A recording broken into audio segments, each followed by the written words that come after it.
জন্য সরকারি একটা হ্যাঁ ও আসসালামু আলাইকুম। আসসালাম, কি অবস্থা? আছি আলহামদুলিল্লাহ, আপনি কেমন আছেন? এই তো আলহামদুলিল্লাহ। সুশীল যদি ঘুরতে আসছে কেমন লাগতেছে? স্যার ভালোই লাগতেছে। কি ভয় করতেছে? আমার ভয় করতেছে? না না না, পরিবেশটা আপনার সুন্দর না? ফিমেল।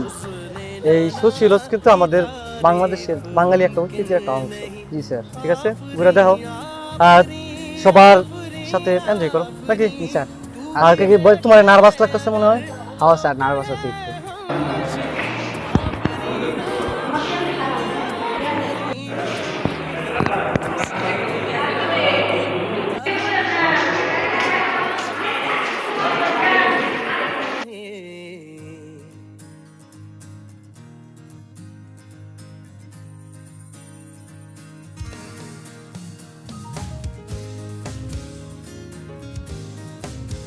কেমন লাগতেছে আজকে?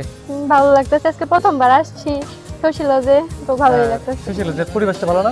অবশ্যই অনেক সুন্দর। এই পরিবেশ দেখে কি ওই যে আগের যারা আসছিল জীবনযাপন কেমন করতে বোঝা যাচ্ছে? হ্যাঁ, ওরা অনেক মানে ব্যক্তিত্ব সম্পন্ন ছিল, মানে তাদের রুচিশীল ছিল। রুচিশীল ছিল।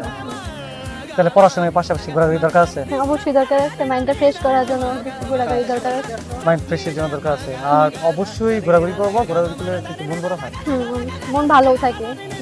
তো পরিবেশটা কেমন লাগতেছে? অনেক সুন্দর, খুবই। তুমি কি জানো এটা ইতিহাসটা জানো?